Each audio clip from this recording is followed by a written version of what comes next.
A lei de Ohm é o que nos possibilita entender como uma grandeza está ligada à outra, tá? A lei de Ohm diz o seguinte, são duas leis, né? A primeira lei, a intensidade da corrente elétrica que percorre um condutor é diretamente proporcional à diferença de potencial, que é a tensão, e inversamente proporcional à resistência elétrica do circuito. Então, traduzindo isso aqui, né?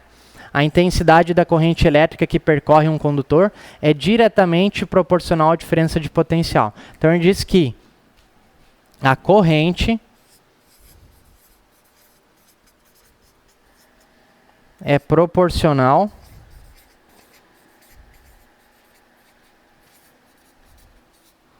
à tensão. Então, o que acontece? Se a gente tiver 12 volts e 1 ampere, por exemplo, de consumo,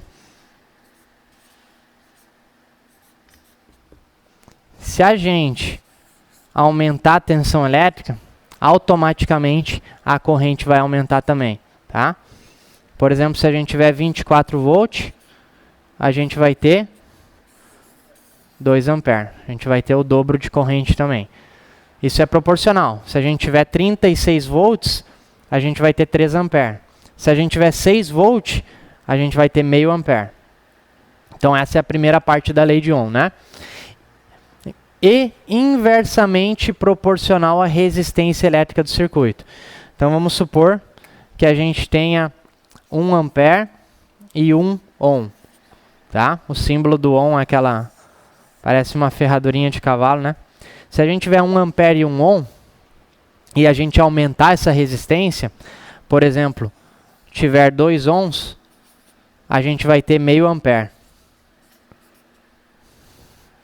Então, se a gente aumenta a resistência, a gente diminui a corrente. Se diminui a resistência, a gente aumenta a corrente. Então, o que a gente consegue? Por que a gente tem que entender isso? Vamos supor, tu está ali fazendo análise de uma bomba de combustível e a corrente dela está maior do que deveria. Por que ela está maior?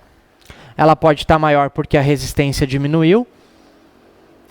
Ela pode estar maior porque a dificuldade mecânica dela está maior.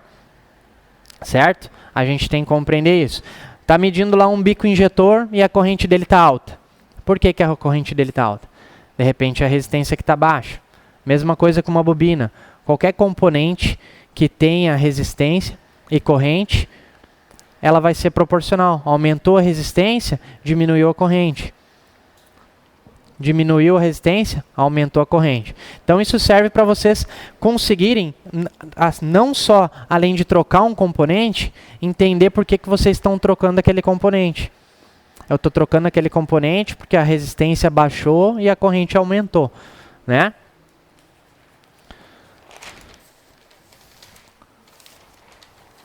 E a lei de Ohm é bem simples.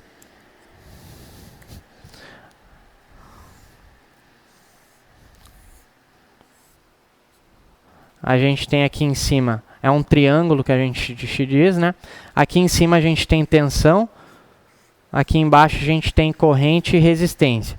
Se vocês quiserem calcular, né, por exemplo, a corrente de alguma coisa ou a resistência, é só usar essa fórmula aqui, é bem tranquila. Por exemplo, vamos calcular aqui um circuito, que a gente tem 12 volts e a gente tem uma resistência de 2 ohm.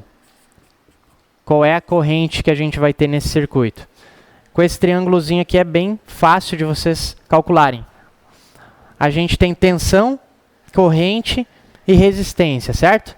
Se vocês querem calcular a corrente, vocês colocam a mão aqui em cima do I e vai sobrar tensão dividido por resistência. Esse é o cálculo de corrente.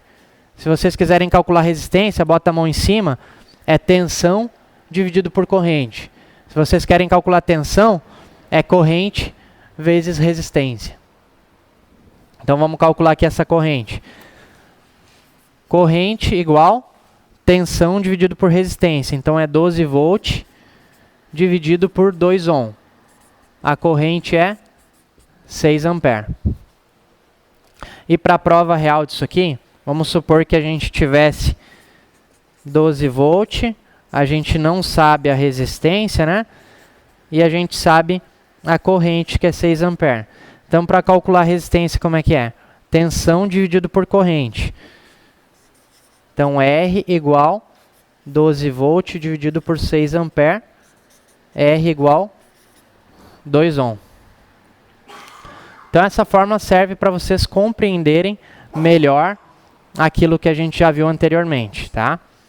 Sobe a tensão, aumenta a corrente.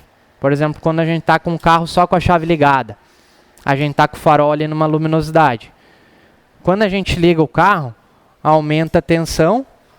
Como a resistência da lâmpada ela não vai se modificar da gente ligar o carro, a resistência ela vai ficar a mesma, certo? Então, se aumentou a tensão e a resistência é igual, automaticamente a gente vai aumentar a corrente de consumo. Isso acontece com todos os componentes, certo? Compreender essa fórmula aqui?